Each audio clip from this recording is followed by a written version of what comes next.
इंसानी खुराक की दुश्मन टिड्डी दल ने पंजाब और सिंध के कई इलाकों में तबाही मचा दी। हजारों एकड़ रकबे पर फसलों और सब्जियों को चट कर दिया। टिड्डी दल के हमलों से कहत साली का खदशा पैदा हो गया है। जनूबी पंजाब के इलाके यजमान मंडी में टिड्डियों का एक बार फिर फसलों पर हमला। सैकड़ों एकड़ पर काश्त कपास की फसल तबाह कर दी। पंजाब का सबसे बड़ा जंगल नेशनल पार्क भी मुतासिर हो गया। टिड्डी दल से बचाव के लिए मकामी किसानों की अपनी मदद आप के तहत कोशिशें जारी हैं। सरकारी महकमे का कोई अहलकार किसानों की मदद को नहीं पहुंचा।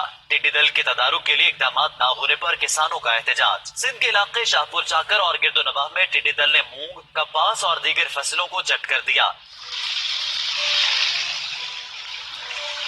काश्तकारों का कहना है कि हुकूमत ने स्प्रे ना किया तो सारी फसलें खत्म हो जाएंगी। कमर और अतराफ के इलाकों में एक बार फिर टिड्डी दल की यलगार। गंदुम और चारे समेत दीगर फसलें शदीद मुतासिर हो रही हैं। टिड्डी दल का लाखों की तादाद में झुंड दादू भी पहुंच गया। खैरपुर, नाथन शाह, मेहड़ और जूही समेत जिला भर में फसलों पर और सब्जियों पर हमले जारी हैं। टिड्डियों की तबाहकारियों से कहत साली का खतरा। किसानों ने टिड्डी दल के खात्मे के लिए स्प्रे करवाने का मुतालबा कर दिया।